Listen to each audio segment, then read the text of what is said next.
Welcome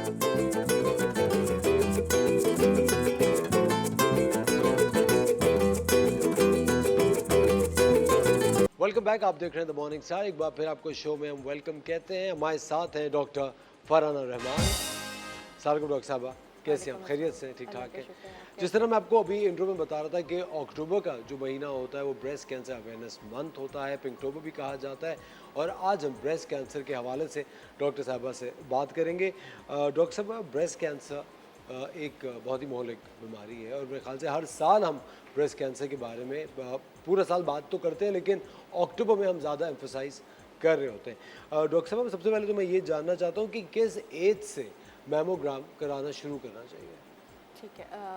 असवर, इसका तो एक बहुत डायरेक्ट आंसर हो जाएगा कि आफ्टर 40। लेकिन इसके साथ बहुत सारे फैक्टर्स देखने होते हैं कि मैमोग्राम जल्दी भी करा सकते हैं, क्यों करा सकते हैं।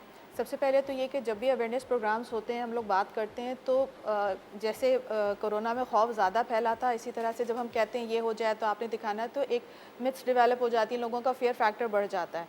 ज़रा सा भी कुछ हो तो वो बस सोच लेते हैं कि हमें तो कैंसर हो गया है। तो उसके लिए बहुत सारी चीज़ें हैं कि सेल्फ एग्जामिनेशन जब हम सिखाते हैं पेशेंट्स को या अवेयरनेस प्रोग्राम्स करते हैं, तो उसमें भी आपको कुछ फैक्टर्स देखने हैं। और सेल्फ एग्जामिनेशन या स्क्रीनिंग का मकसद सिर्फ़ और सिर्फ ये है कि देखना है कि है या नहीं है। स्क्रीनिंग का या सेल्फ एग्जामिनेशन का 100% ये मतलब नहीं है कि आपको कुछ ना कुछ होगा हो ही गया या है। कोई पॉजिटिव रिजल्ट ही आएगा। तो यूजुअली जो नॉर्मली पाकिस्तान के लिए आफ्टर 40 इयर्स एक हो जाना चाहिए। अगर आपकी फैमिली हिस्ट्री है, फैमिली हिस्ट्री में आपके फर्स्ट डिग्री यानी कि आपके पेरेंट्स, आपके सिबलिंग्स में से किसी को अगर कोई भी ओवेरियन मतलब अंडेदानी का कैंसर या कोलोन का कैंसर या इस तरह का कोई कैंसर है अदर देन ब्रेस्ट, तो भी आपके रिस्क फैक्टर बढ़ जाता है और उस वक्त आप 35 इयर्स अर्ली भी एक मैमोग्राम करा सकते हैं। प्लस ये कि अगर कोई ऐसी चीज़ डेवलप हुई है जो तेज़ी से ग्रो कर रही है या आप सस्पिशियस हैं, तो भी करवाया जा सकता है। लेकिन बहुत यंग एज में मैमोग्राम का फ़ायदा नहीं होता क्योंकि वो इतने अच्छे रिजल्ट्स देता नहीं है।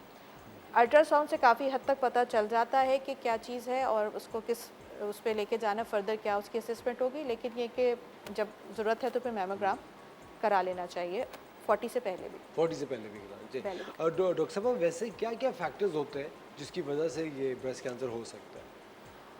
आप रिस्क फैक्टर्स जी। की बात करें तो रिस्क फैक्टर में सबसे पहले तो जो आपने देखा है कि बढ़ गए इंसिडेंट्स, बढ़ गए हैं, ज़्यादा डेथ्स हो रही है, early number of women getting breast cancer is increasing.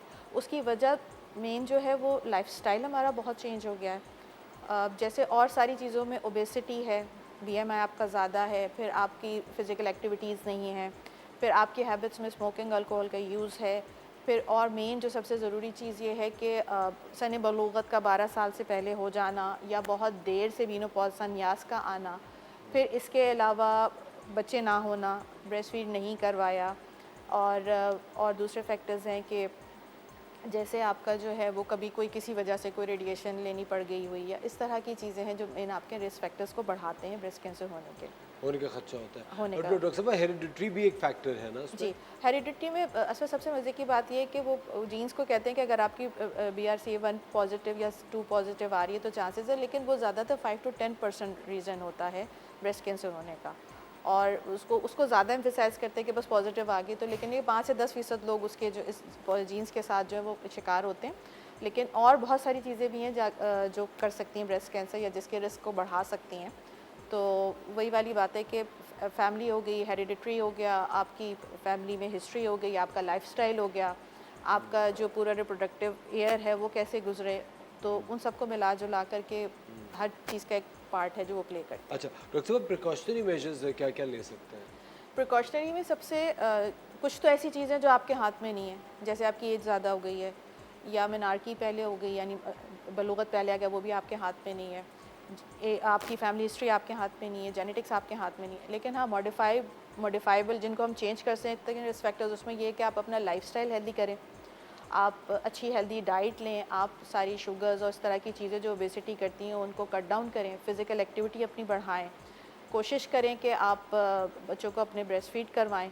और इसके अलावा स्मोकिंग अल्कोहल का अगर इस्तेमाल है तो उसको कम करें या तर्क करें। फ़िज़िकल एक्टिविटीज़ ज़्यादा होनी चाहिए।